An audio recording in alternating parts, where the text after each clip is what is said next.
வணக்கம். இது ஐபிசி தமிழின் செய்தி மற்றும் நடப்பு விவகாரங்களின் தொகுப்பு நேரம். நேரலையில் இணைந்து கொள்ளும் நான் தனரூபினி தனரூபன். முதலில் தலைப்புச் செய்திகள். ஸ்ரீலங்கா ஜனாதிபதி தேர்தல் தொடர்பான அறிவிப்பு ஆகஸ்டில். தேர்தல்கள் ஆணைக்குழு அறிவிப்பு. இலங்கையில் அதிகரிக்கும் வீதி விபத்துகள். பொருளாதாரத்தில் பாதிப்பு ஏற்படுவதாக ஸ்ரீலங்கா சுகாதாரத்துறை கவலை. தேர்தல் முறைமை மாற்றத்துக்கு கால நீடிப்பு. ஜூன் மாதம் சமர்ப்பிக்கப்படவுள்ள இறுதி அறிக்கை.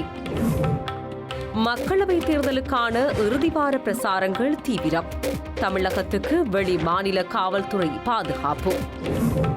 சிட்னி பல்பொருளங்காடி கத்திக்குத்து தாக்குதலில் 6 பேர் பலி. ஆயுததாரியை சுட்டுக் கொன்ற காவல்துறை. இலங்கையில் ஜனாதிபதி தேர்தல் நடைபெறவுள்ள திகதி எதிர்வரும் ஆகஸ்ட் மாதம் உத்தியோகபூர்வமாக அறிவிக்கப்படும் என ஸ்ரீலங்கா தேர்தல்கள் ஆணைக்குழுவின் தலைவர் ரட்நாயக்க தெரிவித்துள்ளார். இதன்படி எதிர்வரும் செப்டம்பர் மாதம் 16ஆம் திகதி முதல் அக்டோபர் மாதம் 17ஆம் திகதிக்கு இடைப்பட்ட காலப்பகுதியில் ஜனாதிபதி தேர்தல் நடைபெறவுள்ளதாக அவர் குறிப்பிட்டுள்ளார்.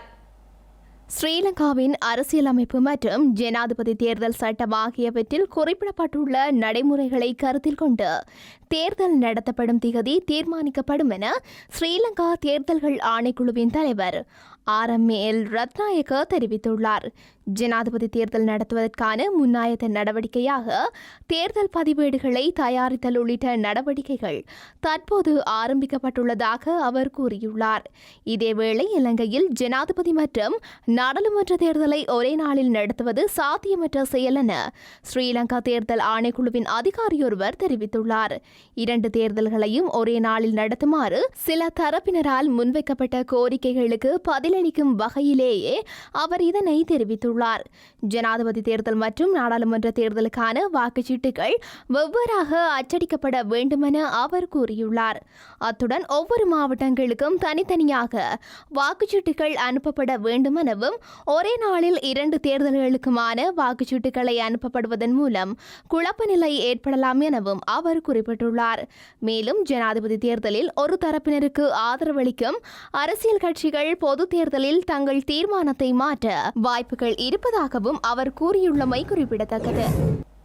இலங்கையில் நடைபெறவுள்ள தேர்தல்களை முதன்மையாக கொண்டு கட்சி தாவல்கள் இடம்பெற்று வரும் நிலையில் தற்போது டலஸ் அழகப்பெரும தலைமையிலான சுதந்திர மக்கள் சபையில் உள்ள மேலும் 2 நாடாளுமன்ற உறுப்பினர்கள் ஐக்கிய மக்கள் சக்தி தலைமையிலான கூட்டணியில் இணையவுள்ளதாக தகவல்கள் வெளியாகியுள்ளன.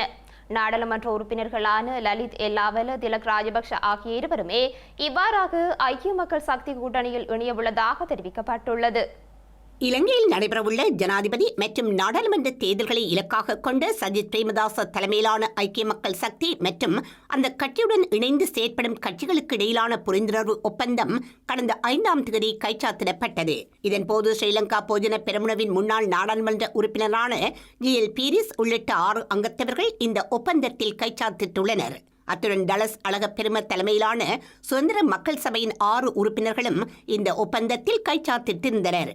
இந்த நிலையில் தற்போது சுதந்திர மக்கள் சபையின் மேலும் 2 உறுப்பினர்கள் எதிர்க்கட்சியுடன் இணைய நடவடிக்கை எடுத்துள்ளதாக தெரிவிக்கப்பட்டுள்ளது. இதேவேளை எந்த தரப்புடன் இணைவது என்பது தொடர்பான தீர்மானத்தை டலஸ் அழகப்பெரும உள்ளிட்ட ஏனைய சில உறுப்பினர்கள் இதுவரை மேற்கொள்ளவில்லை என தெரிவிக்கப்பட்டுள்ளமை குறிப்பிடத்தக்கது. இலங்கையில் தற்போது நடைமுறையில் உள்ள தேர்தல் முறைமையை திருத்துவதற்கான பரிந்துரைகளை சமர்ப்பிப்பதற்காக நியமிக்கப்பட்ட ஜனாதிபதி ஆணைக்குழுவின் பதவிக்காலம் நீடிக்கப்பட்டுள்ளது.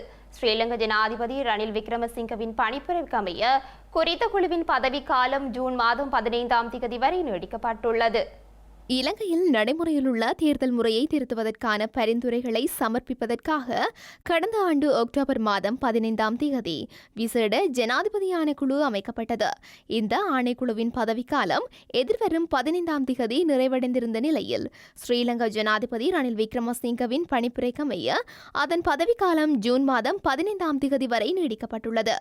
இந்த நிலையில் ஆணைக்குழுவின் இறுதி அறிக்கையை எதிர்வரும் ஜூன் மாதம் 15ஆம் தேதிக்கு முன்னர் ஸ்ரீலங்கா ஜனாதிபதி ஜனாதிபதியிடம் சமர்ப்பிக்க திட்டமிட்டுள்ளதாக ஆணைக்குழுவின் செயலாளர் மாதவ தேவசுரேந்திர தெரிவித்துள்ளார். இதேவேளை தேர்தல் முறைமை திருத்துவது தொடர்பில் 3 உபக்குழுக்களின் அறிக்கைகளை பெற்று ஆணைக்குழுவின் இறுதி அறிக்கை தயாரிக்கப்பட்டு வருவதாகவும் அவர் கூறியுள்ளார்.